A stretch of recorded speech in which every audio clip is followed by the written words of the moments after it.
two of college football's heavyweights, the Scarlet and Cream of Nebraska. The Cornhuskers back in the postseason after an absence last year. Back where they belong. And the maize and blue of the Michigan Wolverines, they return to the postseason for the 31st consecutive year. It's the 13th MasterCard Alamo Bowl, 2 7-4 teams, Michigan and Nebraska. It'll be interesting to see Zach Taylor have an opportunity to throw the ball coming off of that Colorado game. He's the key for the Huskers. Corey Ross is his senior I-back. Dane Todd, a 4-0 student. Receivers, they catch a lot of balls now at Nebraska. Nate Swift, freshman, has really made a good impact. Along that starting front, one of the key guys to point out, Kurt Mann, academic All-American, centering Chris Patrick, who is the only Michigan native on this Nebraska team. He is from Ithaca. Set to kick it off. Penalty marker down. Michigan offside on the kickoff, so this will be done again from 5 yards farther back. So Michigan, the least penalized team in the country, draws a flag before the game even begins. The Sun Belt Conference provides the officials for tonight's game, and Jim Jackson's the referee. Lloyd Carr's Michigan team, only the second time that a Lloyd Carr team has not played in a bowl game New Year's Day or beyond. His first year they played in this very same bowl in San Antonio. Meantime, Bill Callahan is the head coach in his first bowl game. Of course, coming over from the Oakland Raiders, taking them to Super Bowl 37, the loss to the John Gruden coach Tampa Bay Buccaneers. 2 years at Nebraska after a year out of football. He's got this Husker program in the right direction, but it's a big change of philosophy. Michael, right in the middle of the bowl season, and people are watching these games and wondering, what's at stake for teams that are playing in these second-tier bowl games. If you would feel the energy in this stadium right now and look at the teams, they ran onto the field, there's excitement here, and both teams have a lot on the line. Michigan does not want to finish the year with 5 losses. And if you're Nebraska, you're thinking about building for the future. Mike, you mentioned the second year in the Bill Callahan era. This is a building block opportunity to move forward and another month of preparation. So from 5 yards farther back, Kirk, Ross Ryan out of Franklin, Michigan, kicks it off and an opportunity to return it as the game gets underway. Returned out to the 22-yard line by Marlon Lucky, the freshman running back. Tackle made by one of Michigan's linebackers in Chris Graham. Zach Taylor is the quarterback for Nebraska, junior college transfer from Butler Community College. Took that school to the national championship game in junior college. Kirky's from Norman, Oklahoma. Sooner by birth. His dad coached and played for OU. Coached and played and went on to coach at Oklahoma as a GA and also at Kansas State. That tells you he's a coach's son, and he knows what it takes to be a leader. First carry. The I-back, Corey Ross, takes it out to about the 28-yard line. Brought down by this Michigan defense. It's done a pretty good job here throughout the season. Strong up front, big Gabe Watson, Pat Massey, they play their final game. Alan Branch, an emerging star for the Wolverines. Graham and Harris, good tacklers. Harris led them in tackles. Lamar Woodley back from injury.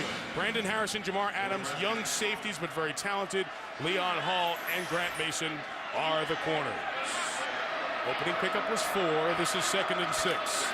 Taylor to the air. Slant caught for Nate Swift. He's going to be marked at the first down out at the 36-yard line. One of the ways Nebraska is going to have to attack tonight, Mike, is to have balance. And they're going to not only have to have balance within their passing and running games, but also mixing up a variety of looks. Everybody, Michael, we'll get into this tonight. People want to talk about the West Coast offense of Bill Callahan. And one of the parts that he feels gives him a great chance to be successful is the way he likes to show multiple formations and personnel groupings. Puts a lot of pressure on the defense. Just like that. Show one thing, then come back in the gun. 3 receivers. Ross comes into the pattern as well. Taylor takes off into the vacated space. Zach Taylor, first down, run out of bounds at the 47-yard line. Nate Swift made a nice block downfield. Gain of 12. By the way, BC still leads by 6. Boise State has it at the 45-yard line, trying to drive with a minute 17 left. Mike, this is a big thing. This is where we have seen Zach Taylor improve the most as a quarterback. Junior college quarterback last year. He said the game was moving so fast in those non-conference games, and it took him until about the middle of the year to settle down and start to see the field. And by the time he got to those last two games against Kansas State and Colorado, he looked like a seasoned veteran. And here early in these first few plays, he looks very comfortable out there against the Maize and Blue. Change of the offensive front guard. Greg Austin checks into the game. He pulls to lead Ross through the hole into the secondary. Gain of 10, first down at the 42. You love Corey Ross, 5'6". Coaches voted him second team in the Big 12 at running back. 721 yards on the year. You love Ross's attitude, and I love the attitude of this offensive line here early in this game. We go back to what Nebraska's trying to accomplish here. Multiple looks, mixing the run with the throw. If you're on the defensive side of the ball right now, you're playing a little bit of a guessing game with Bill Callahan, trying to keep up with what he's going to go to next. Very good start on this opening drive for the Huskers. This is play 5 from the 42. Taylor hit as he throws. It is complete. He marked at the 36-yard line on the nice grab of France Hardy. Big hit on the quarterback. Brandon Harrison made the tackle in the secondary. One of the things Zach Taylor told us, Mike, yesterday in talking to him is Michigan's going to play with a lot of soft coverage, and he feels as a quarterback when he sees a corner that's going to be 8 to 10 yards off of one of his receivers, he's got to take advantage of that. And on 1st and 10, it puts him now into a 2nd and 5. Another successful play here for Zach Taylor. Meantime, in Boise State with a minute 10 left is driving inside the BC 20. Here is Ross on the carry to the 35. Gain of a couple of yards. Just to update you on what's going on in that game, and I know a lot of you watched it, but all of you in Michigan and Nebraska, this is the important game to you. But some displaced Eagles and Boise State fans. Buck 10 left, 1st and 10. Boise State is at the Boston College 13, down 6 points, trying to rally from a big deficit.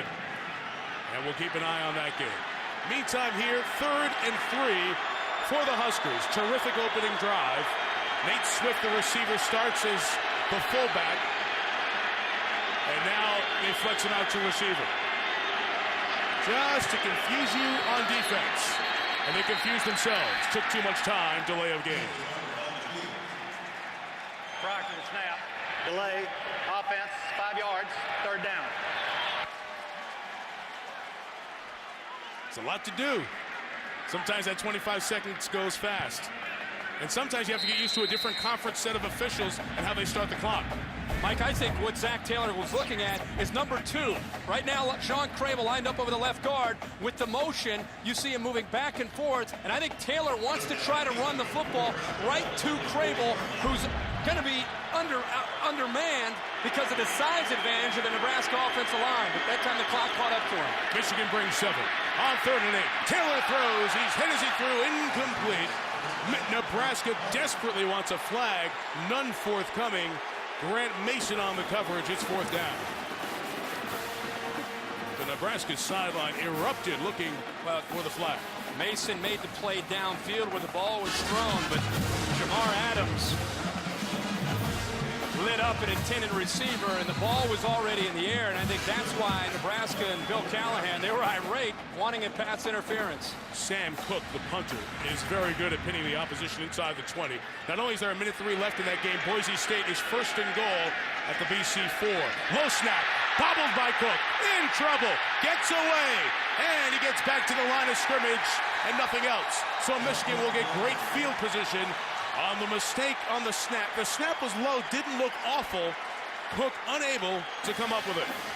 Mike, if you're Nebraska, these are the things, obviously, that can't happen. They cannot afford anything to go against them when it comes to field position and when it comes to the turnovers tonight. They've got to win that battle to give themselves a chance against a Michigan team that, as we said, the healthiest this offense has been since going back to training camp. I'll take that back. Lane Kelly's snap was bad. 3-year snapper, earned a scholarship. Here come the Wolverines. 1st and 10 from the 43. Mike Hart starts the game in the backfield. And on play action, here is Henne. First look covered. Tries to get back to the line of scrimmage. He loses about a yard. It's 3rd and goal, by the way, at Boise at the 11-yard line. Those are Michigan starters. A little double play-by-play going on. We're going to see Kevin Grady in the backfield as well for Michigan, along with Hart. Henny's the quarterback. Will Paul is the fullback. Ecker is the tight end. Jason Avant and Steve Breaston, the wide receivers. Up front, as healthy as they've been all year. The left tackles, right tackles don't get a lot of pub, but Jake Long, the right tackle, Michigan says having him out most of the season was devastating for the Wolverines. Here is Hart. First run, stopped by Nebraska. He gets no gain. We'll have 3rd and goal coming up. Just to update the game in Boise, Boston College intercepted Jared Zabransky in the end zone. BC will win that game. Lakeithan Smith and Titus Adams in the middle. They get a lot of attention. Adam Carricker led the Big 12 in sacks this year. Ickes, McEwen, and Brandenburg, an injured linebacking core for the Big Red. Bullets and Tiepke are the safeties. Courtney Grigsby is the best cover corner with Zach Bowman from Alaska. No gain and no gain. 3rd and 10. Mario Manningham in motion. Henny steps up and throws. Big hit by Lance Brandenburg in the game for the injured Bo Rude. The pass is a completion, but it will be 4th down. Brandenburg making his first start. Mike, if the people watching this at home can't tell, this is a home game for Nebraska. The Big Red Nation is here, and it's affecting the attitude of this Nebraska team. The best start they can imagine for their defense, forcing a 3 and out. Ross Ryan, the kickoff man, is the punter as well for the Wolverines. He's had a good season. Not a great kick. It'll go out of bounds at the 26-yard line. So again, Boise State lost that game. BC winning it 27-21 as Jared Zabransky was intercepted in the end zone. So Boston College continues its great bowl win streak. Boise State loses at home for the first time in 32 games. And now we welcome all of you who enjoyed that terrific finish in Boise with Kirk Herbstreit and Aaron Andrews, Mike Tirico. Terrific matchup. The winningest program of all time, Michigan. The 4th winningest program of all time, Nebraska. So familiar to bowls. Very intense start to this game. Nebraska picked up a couple of first downs, bobbled the punt snap. Michigan went 3 and out. This is Corey Ross for the Huskers. Gains 8. Football comes out. Don't know if he was down. We have a Sun Belt crew working the game, and nobody's made a definitive call yet. As you know, throughout the whole bowl season, the Big Ten model of instant replay will be used.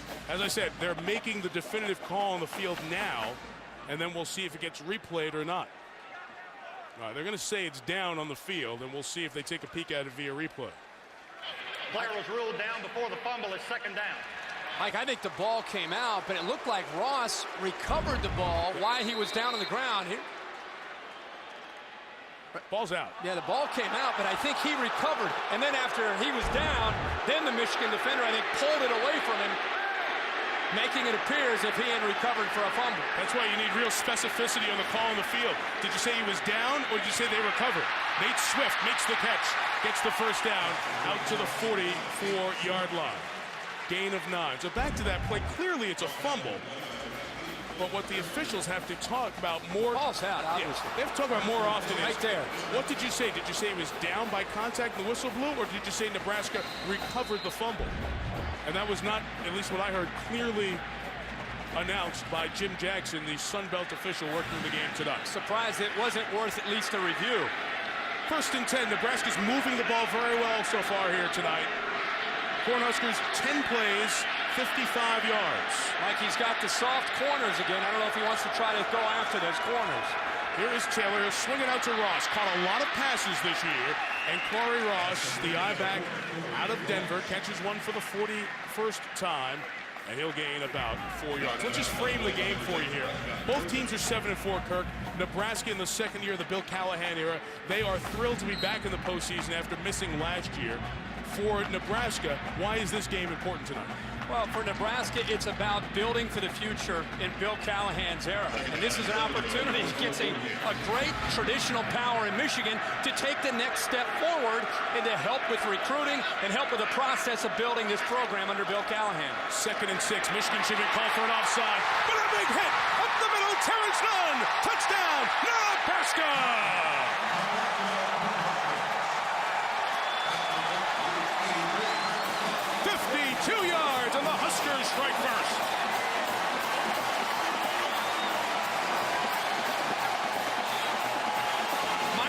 talking here, the first two possessions by Nebraska. What a great job that Zach Taylor has been doing here with the variety of formations. This time he catches Michigan in a blitz. Michigan gambled with Jim Herman trying to apply the pressure.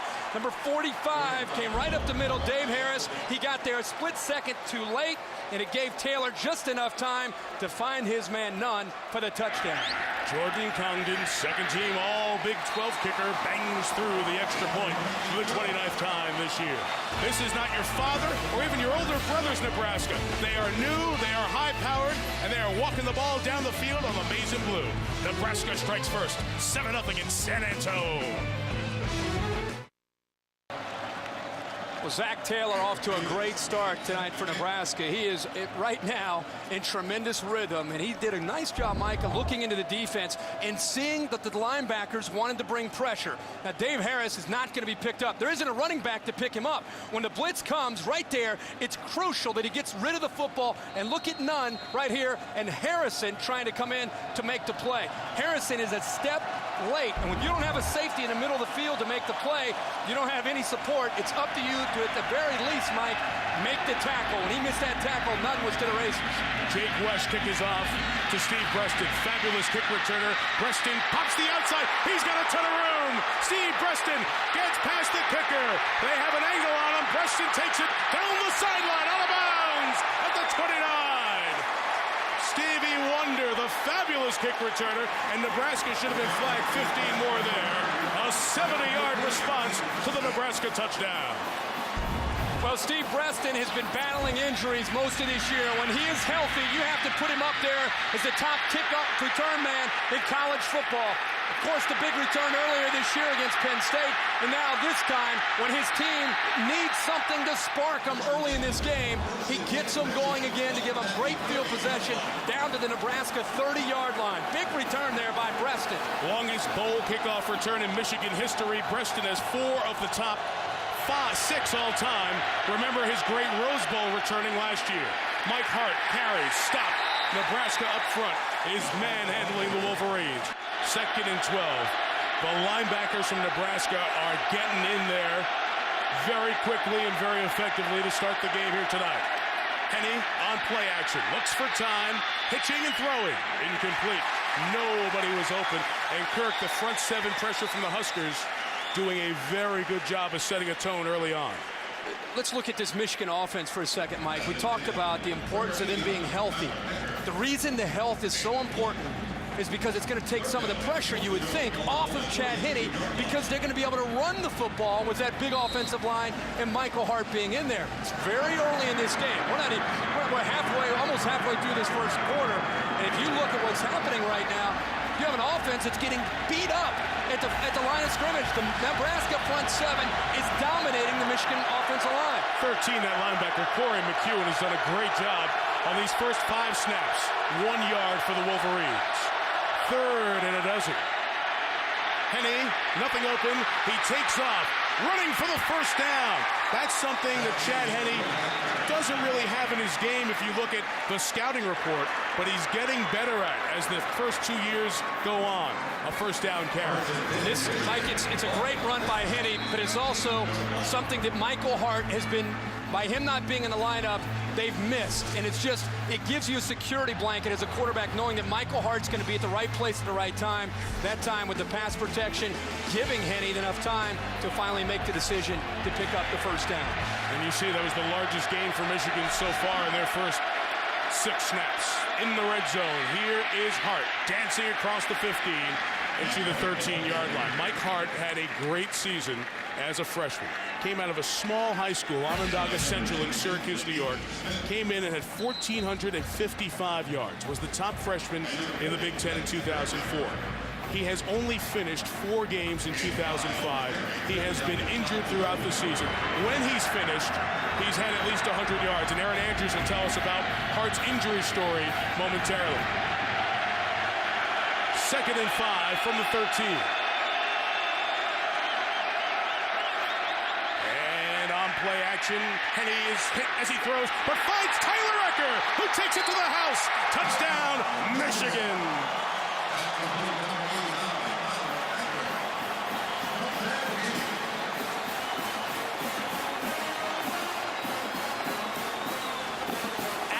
absolute great call by Terry Malone, the offensive coordinator for Michigan. His tight end does a nice job of disguising, showing that he's blocking. And when you have an overly aggressive defense, playing on a lot of emotion and winning the battle in the line of scrimmage, one of the ways to slow him down is with a screen or with a draw. This time, a little misdirection off of play action. Great call, great time to call it, and a touchdown for the Wolves. The extra point added by Garrett Remus. It started with the Steve Breston 70-yard kickoff return. Amazing blue-colored band bangs out hail to the victors. I think we're going to have a really good one here in San Antonio. The Wolverines respond, and we're all tied at 7.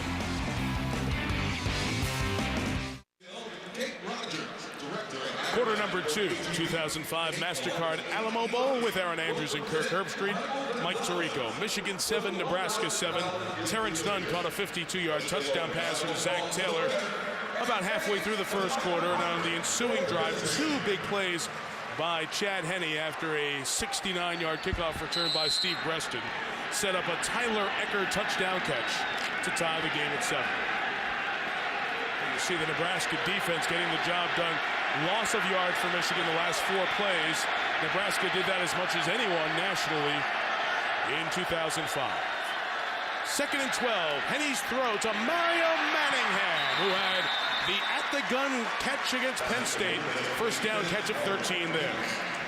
Mike, you touched on a couple of the key plays in this football game, and I think the turning point so far early in the game, Michigan here down 7, 3rd and 10. Chad Henne picks up the first down, and the very next play buys enough time, sells it, and hits Eckler on a delay for a touchdown to tie the game. Those 2 plays changed not only the score, but the momentum of the game and swung it in favor of the Maize and Blue. Mike Hart with the carry. He gets about 2 yards. And Kirk, I didn't see it live on the play that Henne scrambled, but I just saw it in that replay. Mike Hart with that great blitz pickup that you brought up.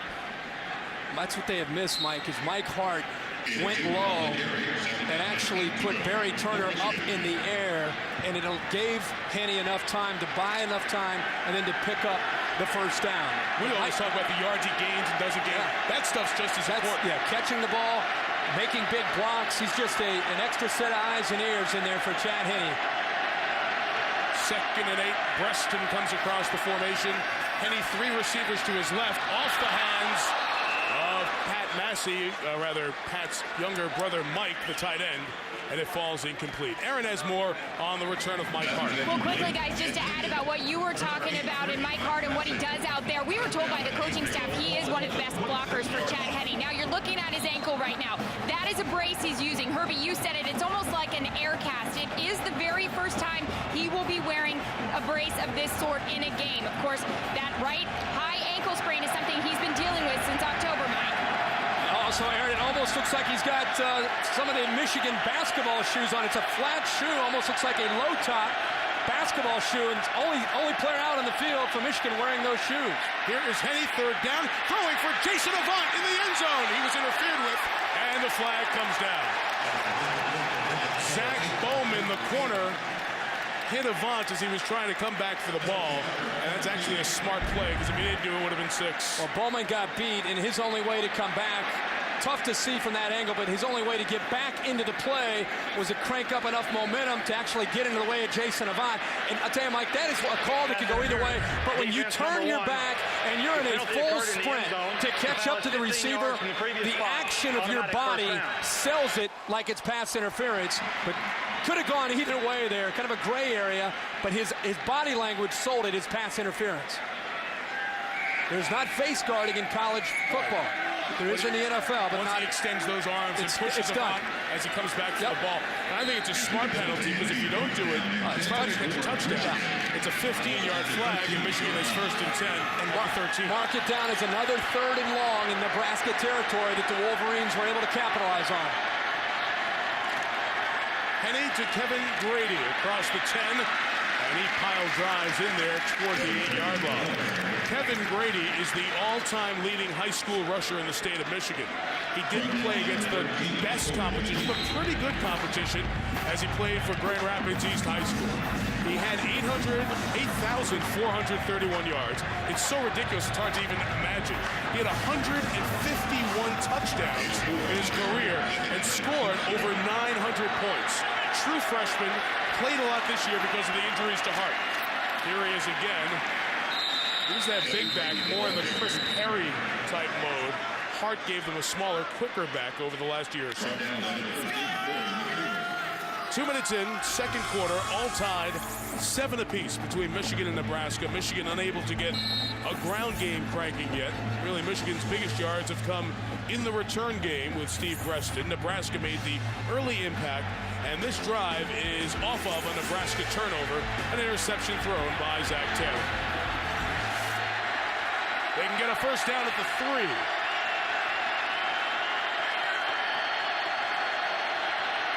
The senior receiver, Avant, 74 catches this year. He was the motion man. And he throws, almost intercepted, threw it high.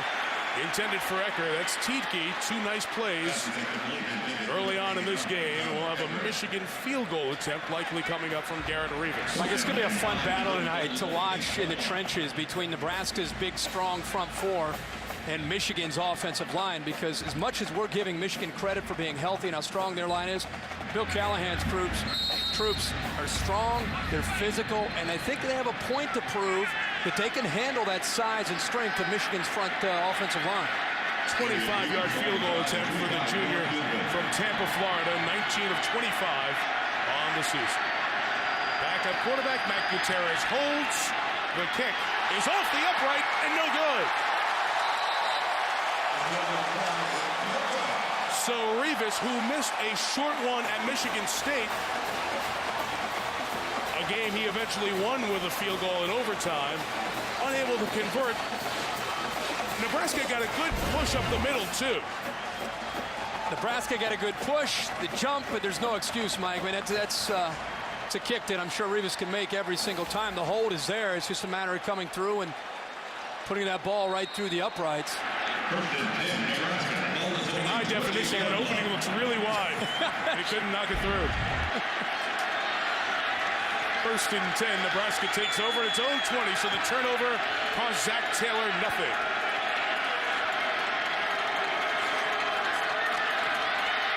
He throws, that is intercepted again by Leon Hall again. So these extra defensive backs, Michigan's giving Taylor a tough look. He threw 10 interceptions all year, 2 on his last 2 passes. Hall has 9 career INTs. Mike, this offense, this West Coast offense of Bill Callahan's demands that the quarterback and the receiver be in sync and be on the same page. And timing, how often do you hear that? The timing between the quarterback and the receiver, a great jam there. That was the important thing, and the thing that allowed Hall to make the pick, his second of the game, is he jammed on right at the end of the route and allowed him to jump and make the play. And just by bumping him, it got him off track just enough. And by the time the quarterback, Zach Taylor, realized that, the ball was already in the air. Third drive, Michigan gets it to start in Nebraska territory. Only 7 to show for it. Here is Hart, bouncing to the outside. Mike Hart, first down run at the 18-yard line. What he told us he needed to find out was, can he cut on that ankle? That ankle that he hurt, as Aaron talked about, against Iowa. He has not just busted it full go in these bowl practices, trying to make sure he could get his best rested from that high ankle sprain. Going straight's okay. It's cutting. That time he looked the least tentative that he has all night.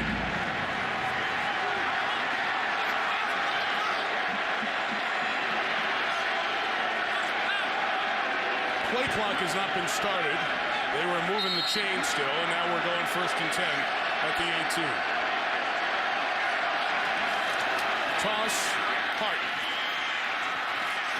It's 3, shy of the 15. We'll have second and about 7 coming up. Second and 8, Hart the lone back. 3 receivers for Henney, who throws to the end zone. Touchdown, Michigan, Mike Massey, for the second time this year.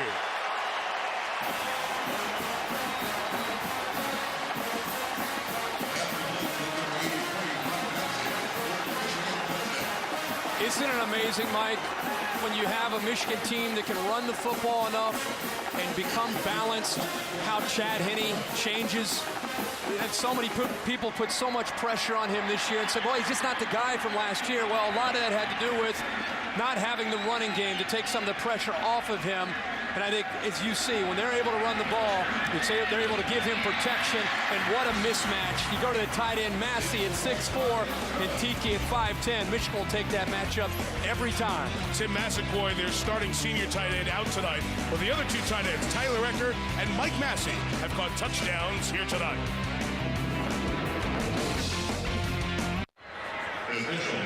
Nebraska's had 3 and outs or interceptions their last 5 drives. They have third and long here, Kirk. Mike, let's keep an eye on Nebraska's offensive line. This has been an Achilles heel for most of the year. They've allowed 33 sacks this year. That's 1 every 12 pass attempts. And that's what's gotten Taylor into trouble this year, as he's a lot of times hasn't had time. Here comes Michigan again. They back out this time. Taylor buys some time, fires down the middle for none. First down at the 44-yard line.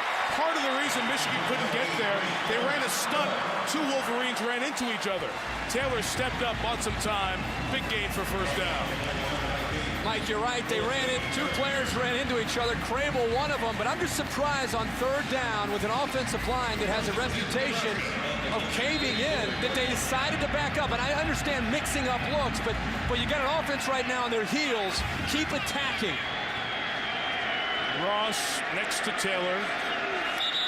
And a marker down for movement. How many times did Nebraska run the ball today?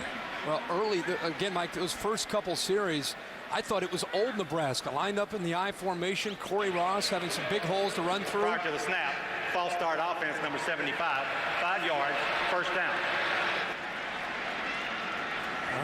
Everybody in the truck dialed in, listening.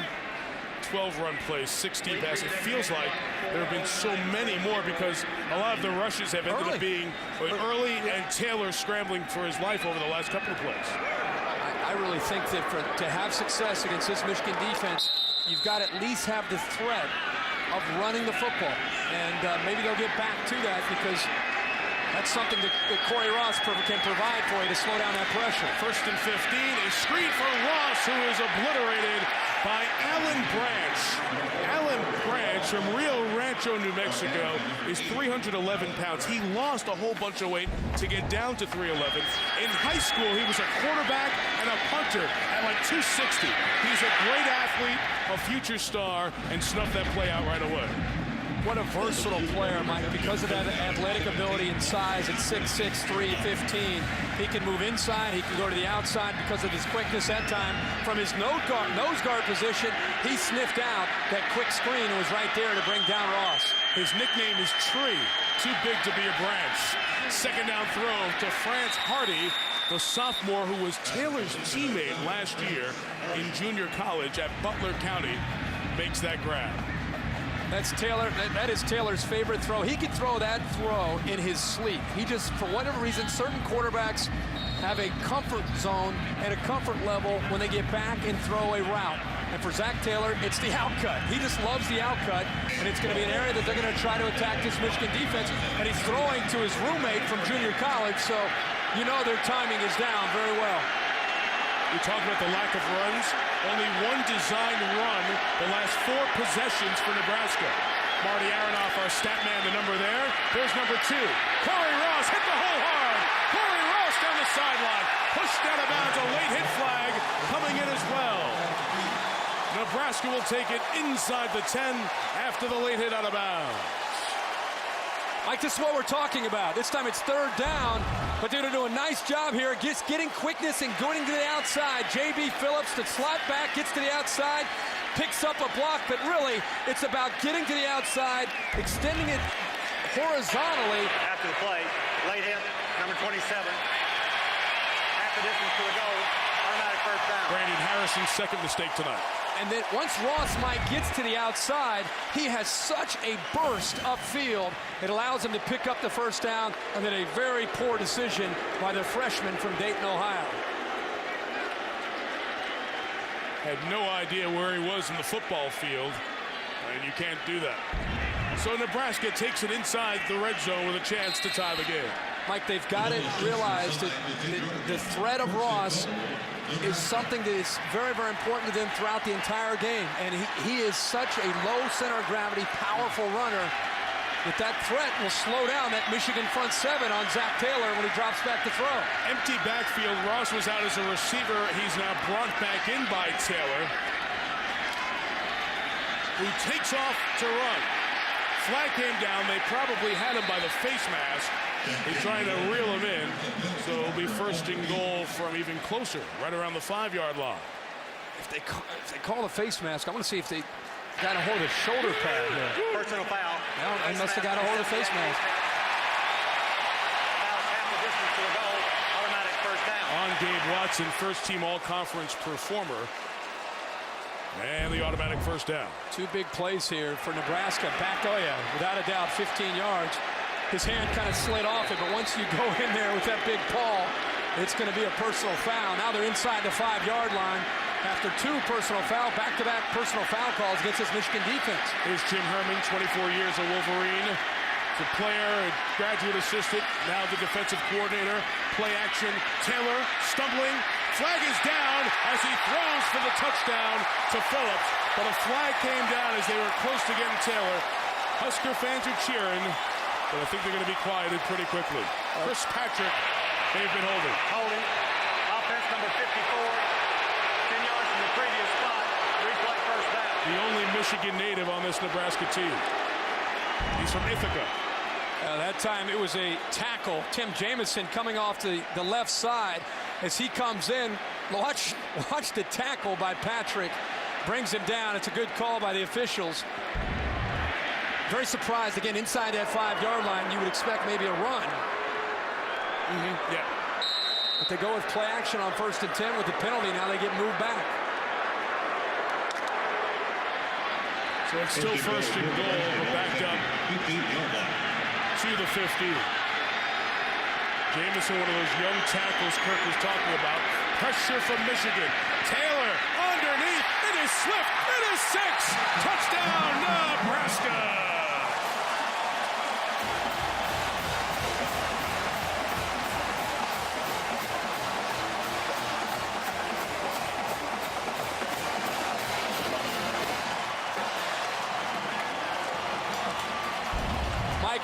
Michigan here caught in a blitz. They're 2 middle linebackers right up the middle. Look at the void right over the middle. Swift is able to get away from the safety, Jamar Adams, into the open space and into the end zone. Great recognition that time by Zach Taylor, finding the weakness of that Michigan defense after the 2 inside linebackers blitz. There was a big void right in the middle for the touchdown. Jordan Congdon adds the extra point. Well, Brenton Gary had a good game last night in this time slot on ESPN. Rutgers, Arizona State was a good one. This one equaling the excitement of... Welcome back to the 2005 Alamo Bowl, where midway through the 3rd quarter, a Nebraska touchdown was overturned after review, and the Cornhuskers had to settle for 3. With the score now 17-14 Nebraska, we rejoin the action with the ensuing kick here on ESPN Classic. And congratulations to Derek Fox, the president and CEO, Joe Lynchson, the chairman of this year's MasterCard Alamo Bowl. These guys put on a terrific week here in San Antonio. They try to kick away from Breston, and they succeed as the return is brought out, except Carl Tabb has pretty good speed of his own. And the former River Rat at Huron High School in Ann Arbor, about 7 miles away from the Big House, with a nice return near the 40-yard line. He didn't get it in Breston's hands, but he still got a good kickoff return on the other side. Nebraska has scored the last 10 points to erase a 14-7 Michigan lead. And really, since that touchdown drive, early 2nd quarter, Michigan's offense has kind of hit a lull here. Mike, the reason they've hit a lull is because they're losing that battle up front. Nebraska's defensive front dominating Michigan's offensive line. No true running back in the game on this formation. The throws to Antonio Best. What a one-handed catch out of bounds in Nebraska territory. That was a legit one-handed snatch it out of the air by the kid who was a high school quarterback in Jackson, Michigan. It's funny because the coaches say the best thing about him, great hands. defense. The right hand doesn't even get into the picture. The right hand doesn't even come in to somehow balance himself and get. And the left hand makes the entire play. Then he has the presence of mind to get up the field. Michigan comes out, interesting, 1st and 10, throwing, quick pass, get rid of the football, trying to slow down Nebraska in that front. Offset eye with the senior fullback, Brian Thompson. Mike Hart, the tailback. On play action, here is Henne looking at Hart. Out of the backfield, put on the brakes. Nice cut by Hart for the first down across the 30 into the 28-yard line. He had the strong safety Daniel Bullocks. That's the first time in about 2 months that Mike Hart has looked like Mike Hart. Well, and this is an area, again, Mike, we've talked about so many areas of Mike Hart has been missed in the Michigan offense. Pass protection, of course, his running, his leadership, but also the way he is always in the right spot as a check down. Chad Henne looks over the defense. He always knows, almost like his blankie, where he can find his receiver. In this case, Mike Hart right in the spot that he needs to be. From the 28, here comes the blankie. Up the middle for about a yard. Titus Adams on the bottom of the pile was holding on. Jay Moore, the junior, helped make the tackle up top. Moore, in the Wake Forest game this year, had 0 tackles. That was week 2 of the season. They had beaten Maine 25-7, Wake Forest 31-3, and he was so upset after watching the film of that game. He was inspired to be a different player. Had a good game against Pittsburgh, ended up with 3 sacks, 3 forced fumbles, and became an honorable mention All-Big 12 performer as chosen by the league's coaches. 2nd and 8, play action, Henne flushed, looking downfield, throws to Preston. Was he inbounds? They say no, incomplete, juggling the ball. A flag down. But roughing the passer on Nebraska. As Henne was being flushed, it was Carricker who was giving charge. Not sure who was giving pursuit. Let me see. Roughing the passer. Defense, 15 yards from the previous spot. Automatic first down. It wasn't Carricker. Well, look at the replay, tell you who it was. He ran away from Carricker's. Titus Adams. But Mike, I've been surprised to see Henne's acceleration out of the pocket tonight. Preston's juggling the ball. Michigan takes advantage of a break here. That's close. I mean, it's the ball because of the way in slow motion there for the way we were able to freeze it. It looked like a catch, but if you watch that in real speed, it really, Mike, it was going up and down as he was going out of bounds. From the 13, end around with Bass, right into the waiting arms of Bullocks. Just a gain of a yard on the play. You know, I don't think Lloyd Carr is going to be inviting the Sun Belt officials for a vacation in Ann Arbor this summer. The funny thing is, I think we felt coming into this game that might be an issue just because of the speed of these two teams and the caliber of these players compared to what you see in the Sun Belt. I really scratch my head and wonder how you get the Sun Belt Conference crew in the game like this. A Sun Belt crew worked the Clemson-Colorado game. They got 2 officiating crews this year because they had 2 bowl teams last year. Mike Hart inside the 10, inside the 5. First and goal for the Wolverines. Down at the 2. You can see he's running with some attitude and purpose as well. Flag coming back. Holding on Nebraska. On Michigan.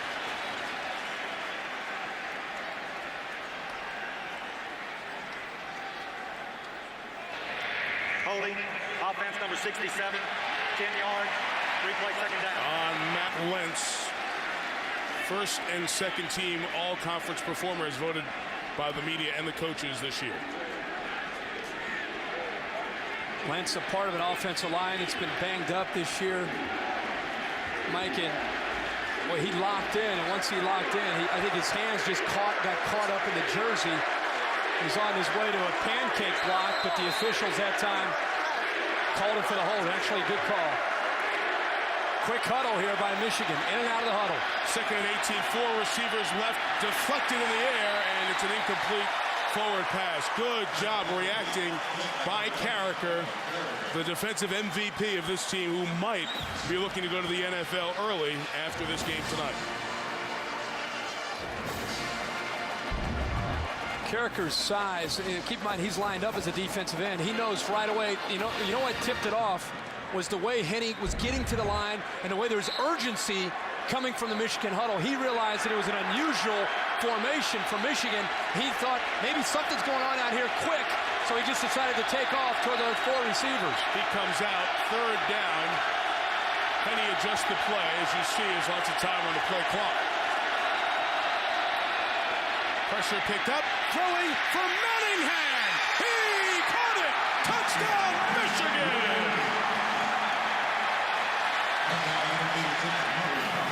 The super freshman Mario Manningham from 21 yards.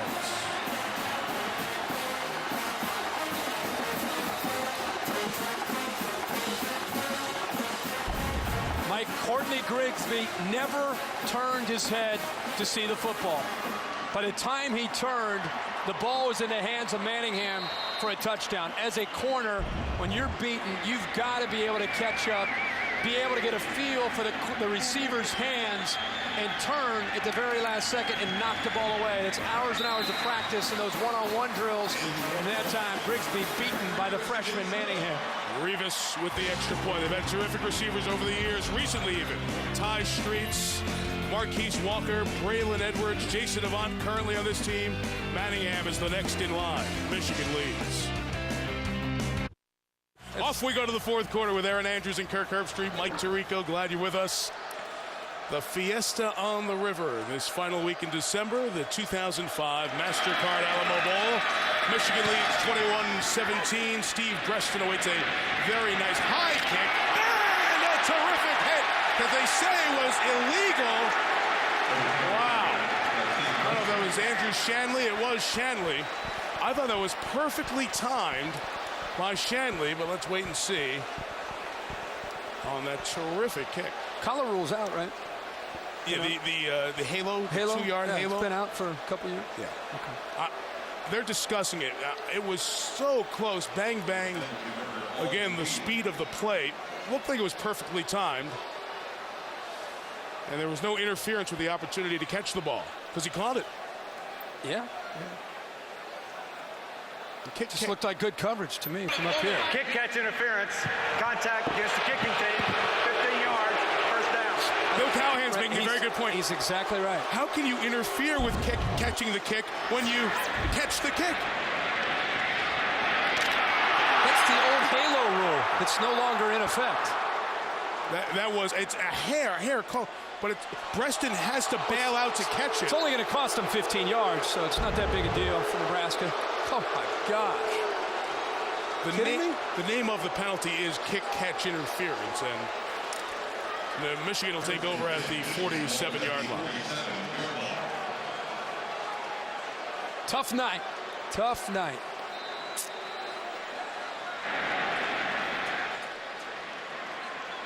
And we'll step out here before Michigan gets going from the 47. Bill Callahan can have a longer, in-depth conversation and get a closer look at kick catch interference.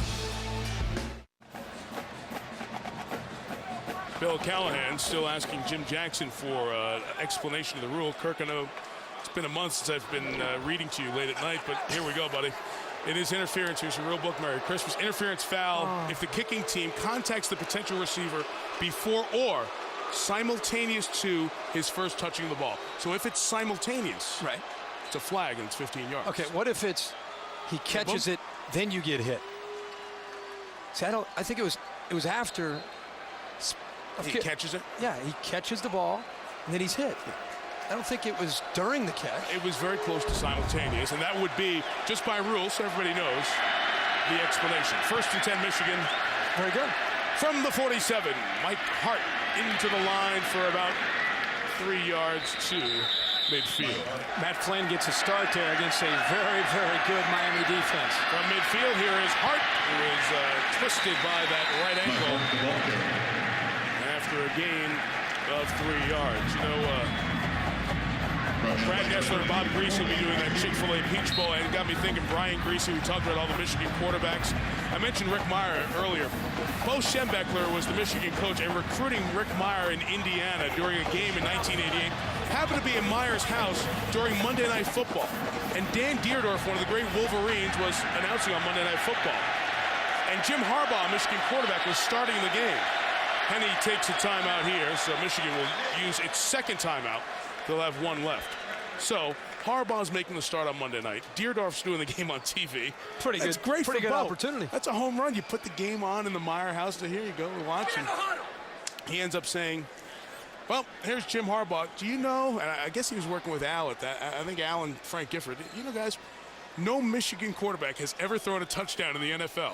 And this is while Bo's sitting there with Rick Meyer. It's like not the best timing in the history of the world. Well, it worked out great. Rick Meyer goes to Notre Dame. Elvis Grbac goes to Michigan and starts that long run of quarterbacks that we showed you earlier. And it's one of the reasons that Chad Henne wears a different microscope. Because you've had all these guys go right to the NFL, now Chad Henne has to walk into that position and maintain not just the tradition of the most wins in the history of the sport, 849, but those 7 guys who've come before you as well. I asked Chad, growing up in Pennsylvania, looking at Penn State, looking at some other schools, why Michigan? And he said the obvious answer was not only the academics and a great school, feeling comfortable there, but let's face it, the way they turn out quarterbacks, they send them up to the next level. They prepare quarterbacks for the NFL. That had a lot to do with why Chad Henne ended up going to Michigan. 3rd and 4, pressure is picked up. Henne throwing for Avant. Did he bring it in? Oh, what a catch by Avant at the 21. Gain of 26 for the senior. Mike, in this offense, Mike Hart, especially his receivers the last couple of years, it was Braylon Edwards, Steve Breston, and I felt a lot of times the guy that gets overlooked is Jason Avant. He is a great leader for this team. He's the team's MVP, and he fought through pass interference, no call, and makes a catch to keep this drive alive for the Wolverines. Great play by Jason Avant. 76th catch of the year, screen to Hart is nearly an interception for Jay Moore at the end. Moore had a pick against Iowa State in Nebraska's double overtime win over the Cyclones back in Lincoln on October 1st. And he almost had a go-ahead pick 6 there. It's one of those plays as a quarterback, you're throwing that blind and you don't even see the defender not only in front of you, but there was a corner that was closing in on Hart that if Hart would have made the catch, he would have been hit heavy and maybe fumbled the football.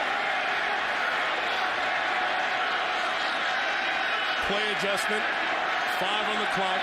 Kevin Grady, the freshman, is in at running back. He goes straight up the middle. Almost looks like he was getting ready to cut it to the right side with a window open for him. But he's more of a straight ahead runner. Gets to the 19. He'll have 3rd and about 8 coming up. Well, again, you just have to be impressed with this front of Nebraska. You know, I mean, you can look at Michigan and say, well, this is a team that struggled to run the football the entire year, but got to continue to go back to the point that you have Jake Long in that lineup, healthiest that he has been all year. Matt Lentz, Krause, Riley, Stenovich, Mike Hart for the most part in the lineup. And Nebraska holding up very nicely against that front. Titus Brothers comes in. 5 DBs for the Huskers.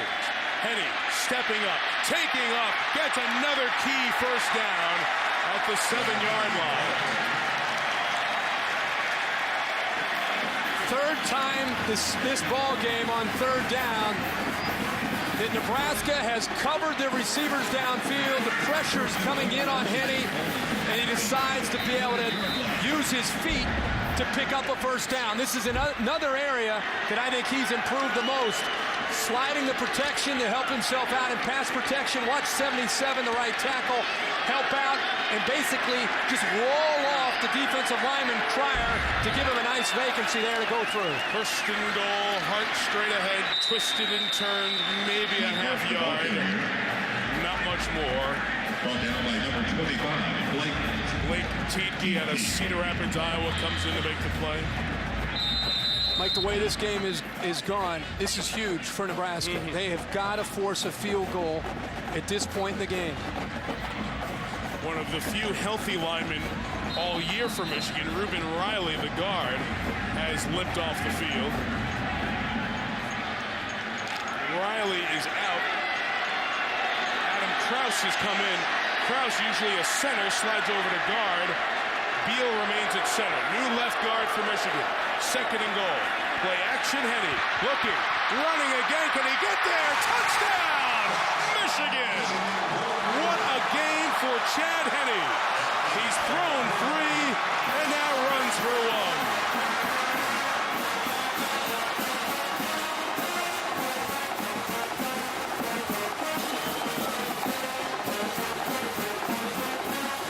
There's another dimension in Michigan's offense that teams are going to have to prepare for next year. Not that you're going to make a living with Chad Henne running the football, but just the recognition from Chad and being able to come off of his receivers and have the confidence to use his speed to get to that next level of the defense, and this time into the end zone. Reeves gets the extra point. Henne has runs of 14, 12, and 7. He has 4 total touchdowns, tying Nebraska great Eric Crouch for the most touchdowns rushing and passing in an Alamo Bowl. Michigan plus 11.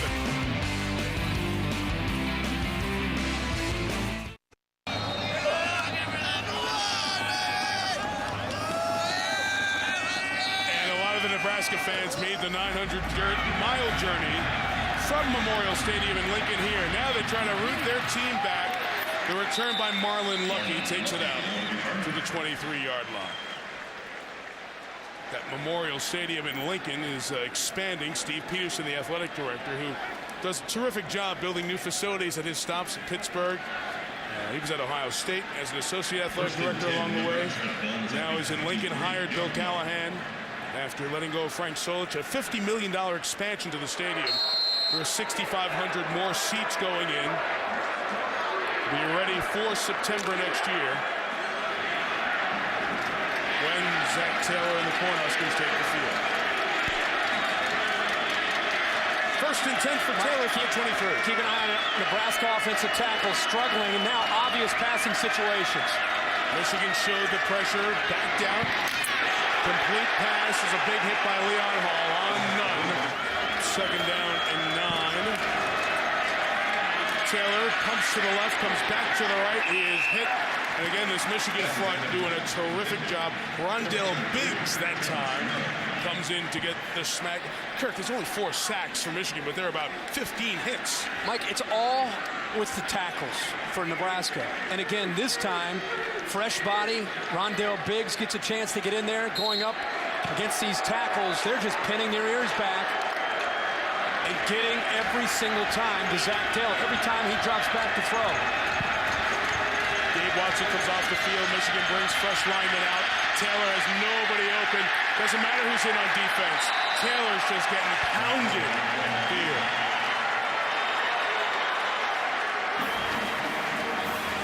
Biggs finished it. Woodley started the pressure. 4th down. If you're a Nebraska fan, it's very easy at this point to be frustrated. But what I'm seeing is looking into the future of this program is this is the area. Everybody wants to know, why can't you win right away with Bill Callahan? This is a classic example of what's missing right now and why he's recruiting as hard as he is. He already has 20 verbals. They need offensive linemen. They need playmakers at receiver to make this offense go. Weston back for the punch. Shanley, same exact play. No flag this time.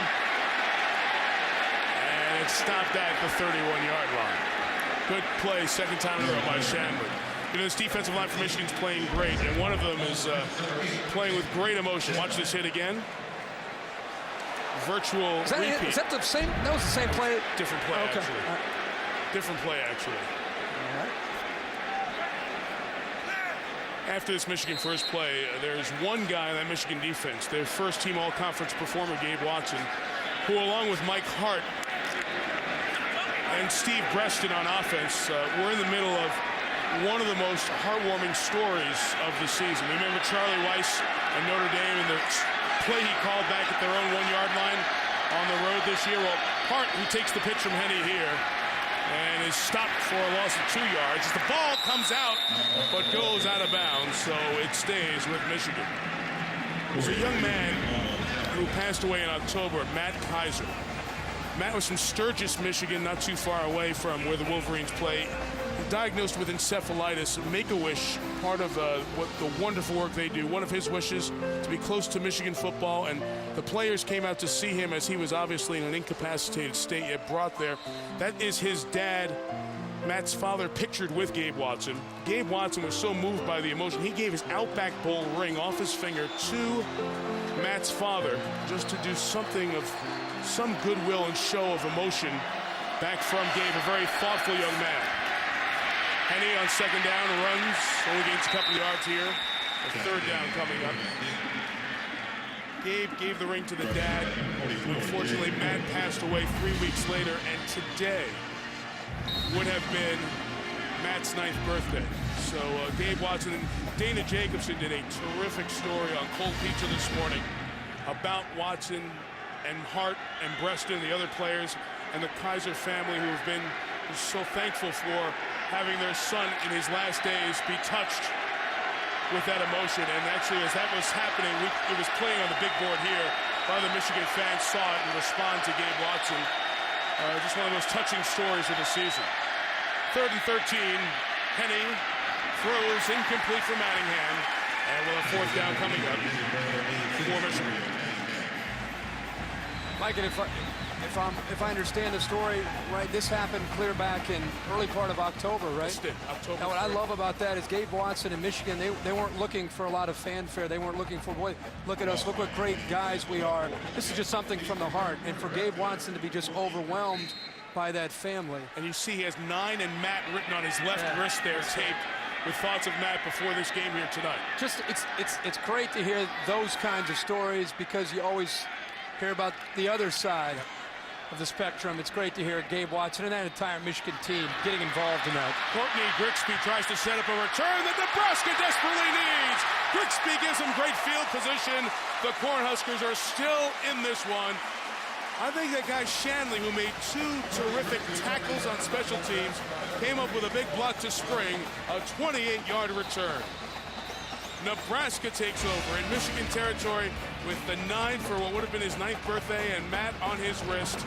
Gabe Watson leads the Michigan defense back on the field right after this.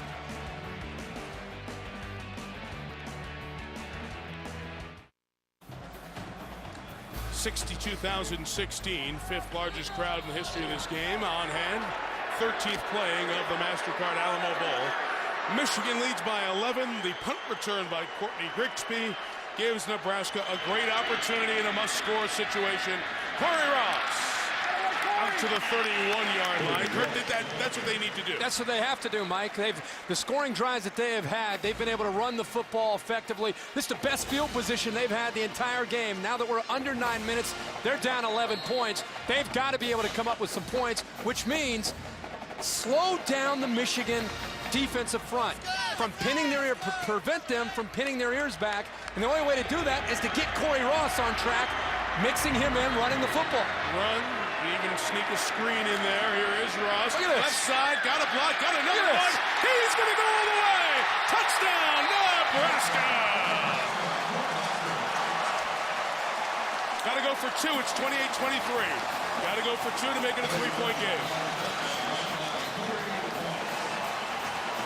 Mike, it's very easy to sit at home or very easy to sit up here and say that they should do this or do that, but my gosh, when you have a great runner like Corey Ross and you have an offensive line that is struggling as much as this Nebraska offensive line is struggling in protecting your quarterback, you absolutely have to do something to slow him down. The best thing to do is to mix in the run game. That time, Corey Ross found a seam and took it to the house. Momentary stoppage in the game. Fan ran on the field. Police quick to him and take him out. Mike, Corey Ross has 157 yards rushing tonight. Great blocks and a great block downfield by Terrence Nunn on the perimeter. That once Ross got out there was nobody left. Well executed, and this Nebraska offensive line, you can tell when it comes to doing something to help them, they get pretty confident with their run blocking. Ross had 37 carries for 138 yards against Michigan State in this game 2 years ago. They go for 2 to make it 3. Taylor will throw for it. And hit it in the back of the end zone with Todd Peterson. First two-point conversion of the year. And Husker Nation rises as one.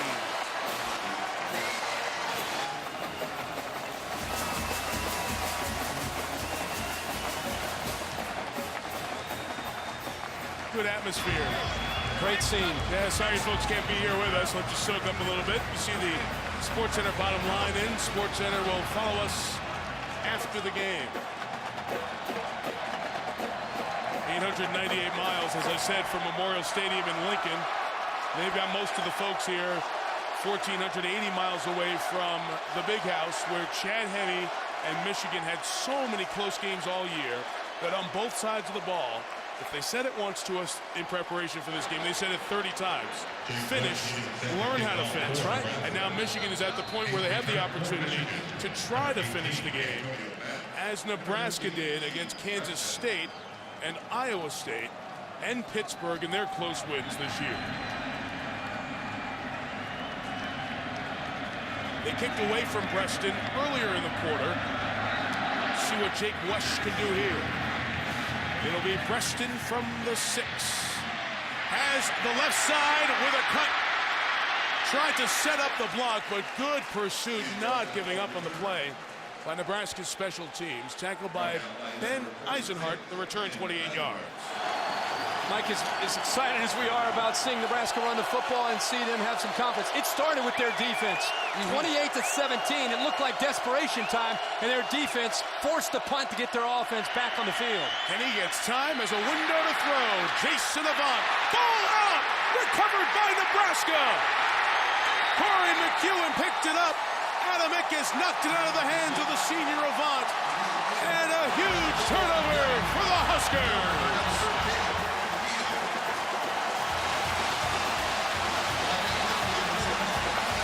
The mighty Mole, Mike. Momentum in college football goes hand in hand, and right now, the Big Red Nation is taking over San Antonio.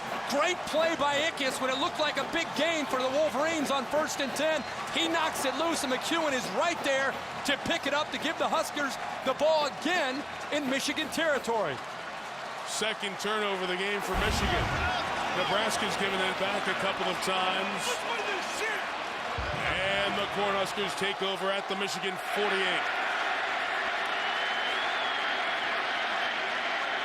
Right back to Ross on the ground. That time, the fullback Dane Todd couldn't make the block, and the defense pushes it up with Pierre Woods. Aaron Andrews. Down on the field, we'll have more on Corey Ross. I'm ready. Hey, guys, by the way, talking to Corey Ross yesterday, obviously Nebraska not making a bowl last year. Corey Ross, one of the co-captains on this team, said that left a huge void. That was something he wasn't used to. He said he felt this year being back in a bowl, going up against Michigan, it's on the seniors' shoulders to end this right and help this Nebraska program set a tone for next year, Mike. What a great opportunity they have, Aaron. Here is Taylor throwing. Double coverage. Is that a reception? No, they say incomplete pass. It stayed in there for a long time, but was never secured by Nate Swift. Prescott Burgess there surrounding him. For the importance of a 1st and 10 play. They lose yardage. Now they have to throw in an obvious down. Now they really have to throw the ball on 3rd down and long. And again, I want you to keep an eye on the Nebraska tackles to see how they do against this Michigan front. See if they're going to give Taylor enough time to throw.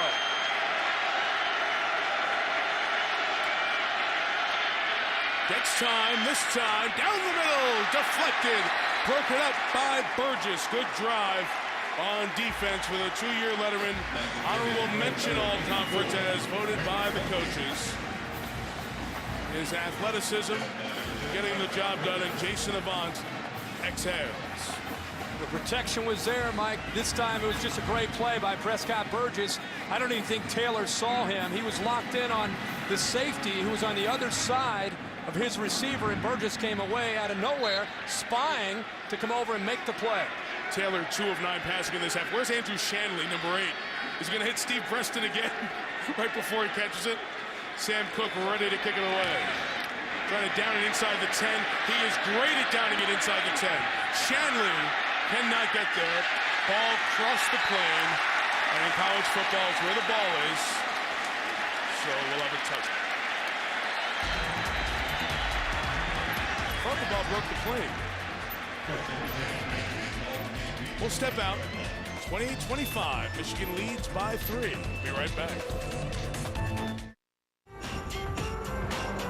Well, the hustle and bustle of the holiday season.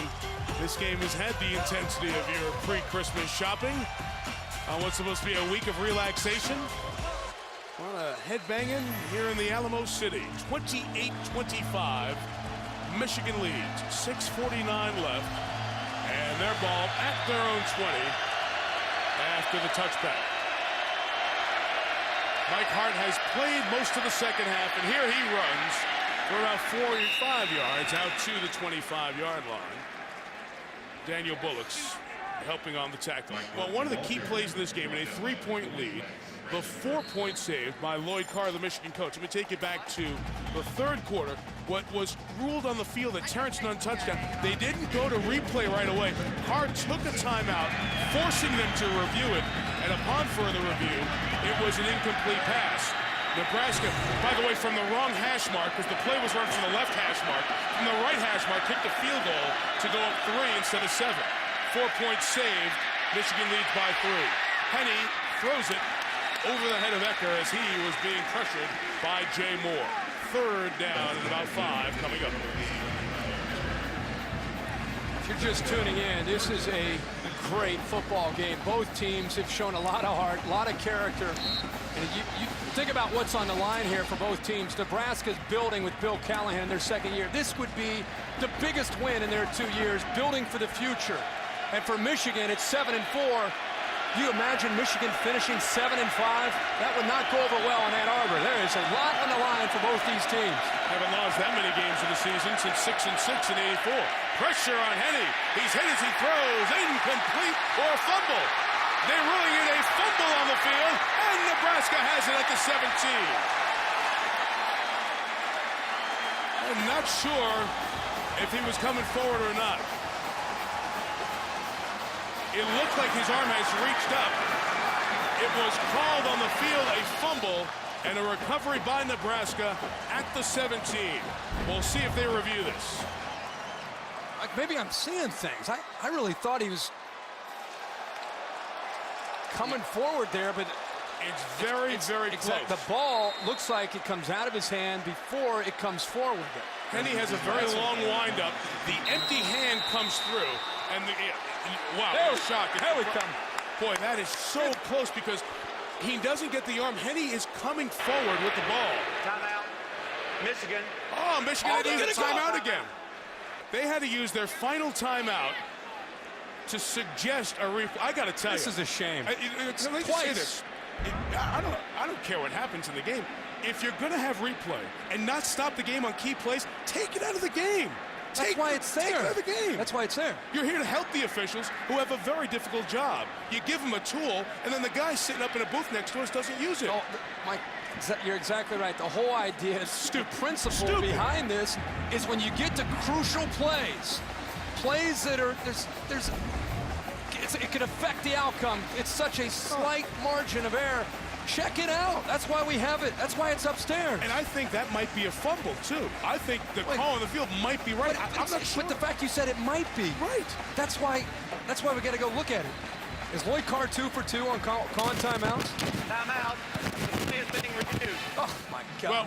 Well, was it a Michigan timeout or a play being reviewed timeout?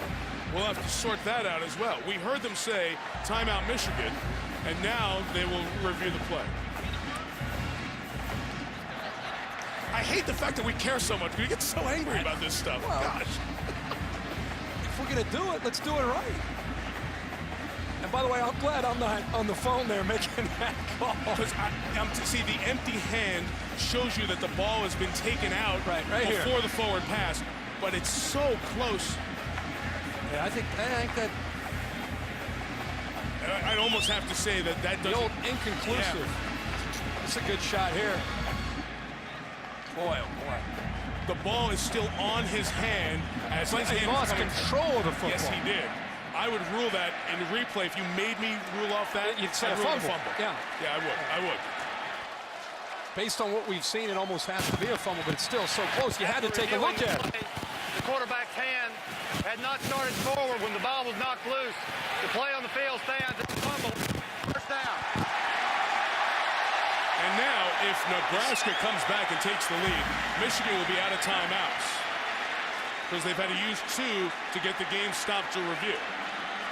And by the way, what was missed in all the chaos is the black shirts. Yes. The Nebraska defense, again, making a play to set up the offense for the 3rd straight series starting in Michigan's territory. And back-to-back turnovers forced by Nebraska.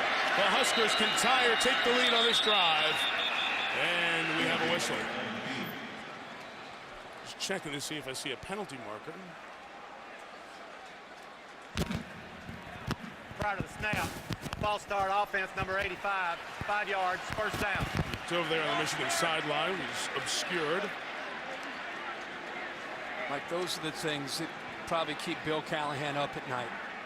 J.B. Phillips, who's been playing well all night. It's a sophomore tight end. Simple, just motion by the receiver. The tight end moves while the receiver's in motion.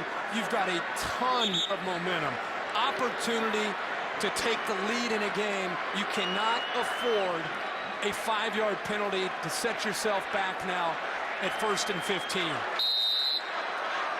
Fundamentals and execution are the things this offense has to continue to improve on. It dulls momentum so quickly, just that one little flag. But you can get it back with a good block or a good run by Ross. Here he comes to the right. Dave Harris comes in and makes a tackle. Virtually no gain inside of 6 minutes here in regulation. But if you're Nebraska, you're thinking, you know what, just the fact that they're going to it, it's making the front aware of Corey Ross. It's making the linebackers aware of Corey Ross, the safeties. It's just a different thing. Instead of being one-dimensional and allowing that defense to just dig in and come after Zach Taylor, now at least they're aware of it. I promise you, here comes the blitz now. They're going to bring the heat on Zach Taylor without any back in the backfield. Bringing 4, Taylor throws, it is caught by Phillips in the open field.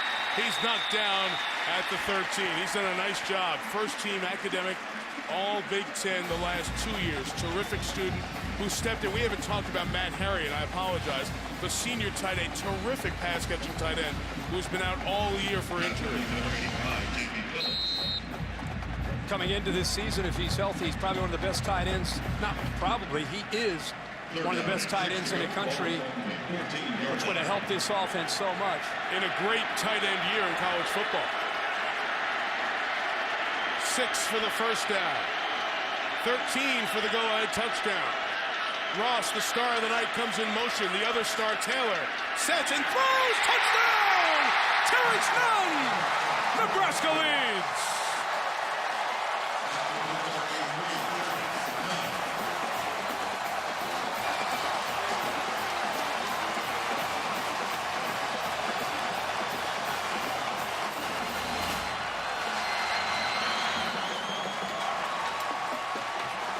Terrence Nunn's second touchdown reception on the night. Nebraska has scored 2 touchdowns in 3.5 minutes. Jordan Condon's extra point makes it a 4-point Nebraska lead. But what a game. Woo. This is a good one. With that 2-point conversion, by the way, it's a 4-point game, so Michigan will need a touchdown. No timeouts, 4.5 minutes. You would think because you don't have a referee getting his microphone repaired,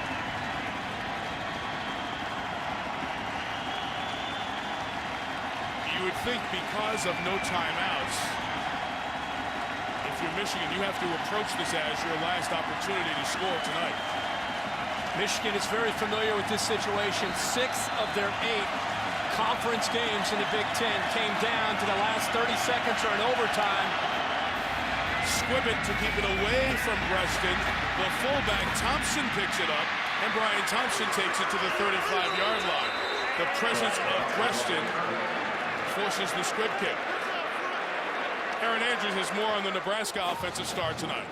You guys mentioned how many times Zach Taylor bounced back up after taking all those hits, staying composed throughout the night. That's exactly what Nebraska's offensive coordinator, Jay Norvell, told us. He challenged him right before the Colorado game, telling him, we need you to be the field general, the field sergeant. We need you to communicate with your teammates like you never have before. And Zach Taylor telling you and I, Mike, yesterday, he loved that challenge. That's why he came to Nebraska. He did. He was ready for it right before that Colorado game. A great 30-3 win in Boulder.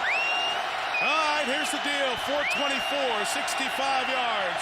Michigan out of timeouts. And a first down throw for Avant. Got the foot down. Gain of 11, first down. Clock stops. You know, Avant was desperate to get his hands on the ball. Didn't want his last college touch to be that fumble that set up the first of those back-to-back Nebraska touchdowns. Jason Avant, a clutch performer. Mike, with a game on the line, he's a guy that wants, as you said, his hands on the ball, an opportunity to make a play. He has 4 catches, now 5. Makes a move, gets across midfield into the 49. Zach Bowman was over there, but Avant gets first down yardage. This will take us under 4 minutes. Michigan not huddling. Here's the quarterback story tonight. Each has thrown 3. Henny Ranford was tying an Alamo Bowl record for touchdowns created. 2nd and 3. 3 in a row to Avant. Another first down. Kirk, you said it.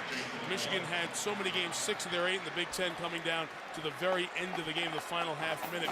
Do you ever get comfortable in those situations when you get them so often? I don't know if you get comfortable, but you get familiar. As a quarterback, as a team, it's like anything else. Anytime you've been around a certain climate, a certain situation, you're better the more you do it. And because Michigan has been here with a quarterback who's been there, it helps them execute. Hart on the edge. Mike Hart taken out of bounds at the 36-yard line. A gain of 8 will have 2nd and 2 with 3:48 to go. You know, if you're Nebraska right now, what has helped him get back into this game and take the lead in this game has been an aggressive defense.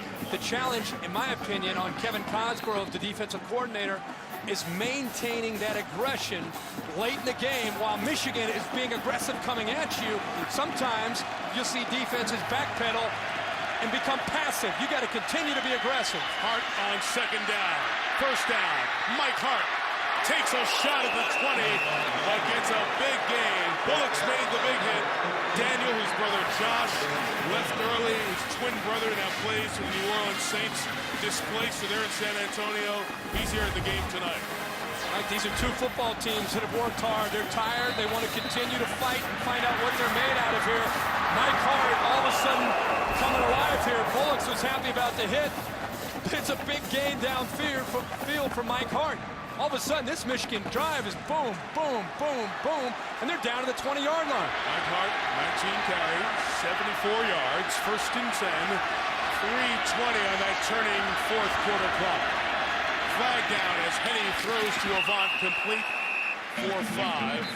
It's an alignment flag. I don't know if Michigan didn't have enough people on the line of scrimmage. I don't think Jake Long was on the line. The right tackle might have been lined up in the backfield. Maybe the receivers. Could be. Illegal formation, only 6 men on the line of scrimmage. Offense, 5 yards. Replay first down. I don't think any of the receivers were legal. Yeah, receivers all were a step back from the line of scrimmage. Like we keep talking about what's at stake here, and there's a reminder to tune into the Rose Bowl game January 4th on ABC. Find out the Pontiac game-changing performance of the year. You can vote at ESPN.com. $100,000 to the winning school towards its Terror Scholarship Fund. Avant spun down at the 19 by Grigsby. 3 minutes left. We just keep talking about this, and I think we need to remind people about in a bowl game like this, it's not about the BCS or the Rose Bowl. It's about trying to just continue to win and build for the future. And this is a team right now, Michigan, that does not want to face a 5-loss season. 2nd and 9. Here is Henny throwing for Ecker. Too high for his tight end and incomplete. He was getting ready to get hit. Couldn't step all the way in and throw it. I love that matchup for Michigan. Whether it's Tyler Ecker at 6'6", Mike Massey at 6'4", when they go one-on-one against the safeties of Nebraska, it's a big advantage with size that Henne tries to take advantage of. Third down, you're in 4-down territory. Without timeouts, and a field goal does you nothing. So your play call has got to be in your mind. You're going for it on 4th down. Play clock at 6:05 as Henne from under center looks for Manningham. Couldn't get it, and it comes down to 4th down.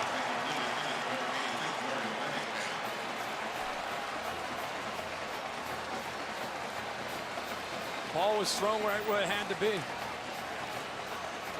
Manningham could not hold on to it. It was a 1st down. This is not the game yet. Nebraska would have to pick up at least 1 first down. But because Michigan had to waste the 2 timeouts because of the incompetence of the replay official, this becomes essentially the ball game. I think Jason Avant at the bottom of the screen is the go-to guy here. 4th and 8. Will Nebraska bring some heat? Henne looking, throwing toward Manningham, incomplete. Michigan wanted a flag on Bowman, who made a great defensive play, and the Nebraska defense, the story of the second half, comes up with a big play. Again. Mike, that play looked like the play to beat Penn State. The quick slants, both on the outside. Manningham, you remember, made the play to beat Penn State on the final play. Henne goes back to him again. Boy, looking at that in a replay, it's the left hand hooked. The right hand, we were caught up in the right hand coming around to deflect the ball, but meanwhile the left hand of Bowman comes around to lock down Manningham. Rough night tonight for the Crew. Michigan out of timeout, so they must stop Nebraska. As you get the run there for no gain, 2nd and 10 coming up. Got to take another look at that for fans of both teams who like to argue this the next day. Michigan fans will be looking back at this replay, saying it should have been pass interference. You're right. The left hand of Bowman locks down Manningham. When you look at it in a replay, it's very easy to see. When you're seeing it in fast motion, it's very tough to see. 2nd and 9. Ross up the middle, runs again. The next snap will probably come at about 1:07 or so. Nebraska probably take it down to about 25 seconds or so here by the time they have to punt, if they end up not getting a first down. Our Capital One player of the game, Zach Taylor, 14 of 31. Great performance from Corey Ross in his final game, but all the hits Taylor took, terrific job of leading his team through. He's our Capital One player of the game. 3rd and 7. If they pick up a first down, the game will be over. They run the toss with Ross, who looks and just comes up 3 yards shy. 1:07. They'll probably mark it to play with 57. Probably have to kick the ball around 32 seconds left. Anybody seen Braylon Edwards around? We could borrow him for these final 30 seconds. Making those big catches. I don't know what they're waiting for to blow the ball ready for play. The ball is sitting there. I don't know what he's waiting for. I got to tell you, this is one of the poorest officiated games I've ever seen. The ball was sitting on the 26-yard line for 10 seconds, and these guys are looking at each other. So now Nebraska will be able to punt it away at about 18 seconds, leaving Michigan a shot or two at the end zone, depending on the return. At least it's been consistent. I mean, it's been from the start to the finish. The ball was sitting on the 26-yard line. No first down markers had to be moved. 8 seconds, maybe 10? 10 seconds? Well done in clock management. So with 18 seconds left, Michigan has to figure out, with a guy like Breaston, you probably put the return on from a punt situation. Mike, Michigan, regardless of all the calls. Yes. You go back to this game, you think about 28-17. And you think about what's at stake for Michigan and what they're trying to do. It's a bowl game. You're up 28-17. You've got all the momentum in the world. You're dominating Nebraska's offensive line, and you lose control of the game. I mean, you could talk about the bad calls. We can go into that forever. The bottom line is Michigan had opportunities here to pull away here in the second half and secure it. This has been a problem for them throughout this year. It's an ongoing theme. I'll go back to what we said with 8 minutes left. Both sides of the ball said, we want the opportunity to finish, because it was what kept them from an even better season, and they clearly have not on both sides. And Nebraska has, and I give a lot of credit to Bill Callahan and this offense for realizing we've got to run the ball to succeed in this game. I think Bill did a brilliant job here in the second half with his play call. Made the adjustments that they had to. Defense gave them the ball back, and then they capitalized. 18 seconds left. Michigan sets up a return. A great kick by Cook. Preston will have to make it happen from the 16. Up the middle of the field. Preston tripped at the 37. What a play on special teams by Dane Todd, that 4-0 student who starts at fullback. He saved Preston from kicking it into a fourth gear after the 62-yard punt. The only way Michigan, realistically, you would think, has a chance, Mike, as you touched on, is for Preston to make the big play. Remember Rocket against Colorado in a national championship game? Returned it, they called it back. It had to be one of those kind of moments. 7 seconds. Do you try to take 10 or 12 yards before you're shot at the end zone? Without any timeouts, I think you do. I think that's a good idea. You hit an out cut, try to get it to realistically give yourself a chance. You see there's a safety back at the end zone. 64 yards. I think that's about the length of the Cordell Stewart pass against Michigan. Henne is sacked, got rid of it. No sack was called. It's incomplete with 2 seconds left. He got rid of it on the way down. I know we only have 2 seconds here. Let's jump ahead and assume Nebraska holds on here. Right. We're not going to have time to talk about this. I just want to congratulate Bill Callahan. Absolutely. And for fans of Nebraska, look to the future and be excited, because this win, you cannot put into words how big this win is for Bill and for the staff and for the future of where they're trying to take this program. Congratulations to Nebraska. 64 yards in one play. 2 seconds left. Here's the end of the game as Henne throws. They'll try to set up the hook and ladder. It's in the hands of Preston, who will throw it back to Mike Hart, who looks for Avant, who's got it at midfield, who throws it all the way across the field to Manningham. Play still alive as Manningham sets up Avant to try to flip it back to, looking for a Music City miracle. They're back beyond the original line of scrimmage as it comes across. One of the offensive linemen catches it. It's still a fumble. The game is not over yet. The game is not over yet. Nebraska players are on the field. The play hasn't been whistled dead yet. Hang on a second here. This play is still alive as Ecker goes down the field for Michigan, and he's finally going back at the 15-yard line. The game is over. Nebraska wins. There should be a flag on the field for Nebraska players coming on. There should be a flag on the field for Nebraska players coming on during the play. None is thrown. The officials leave. The game is over, and Nebraska has won the 2005 MasterCard Alamo Bowl. We had the Music City Miracle and Cal Stanford about to happen. Mike, this play's been practiced a few hundred times. They were 10 yards. I thought it was going to be a safety. I mean, they were moving backwards. Once Manningham had it, I'm thinking the play is dead, but Manningham kept it alive. Little option pitch back to Avant.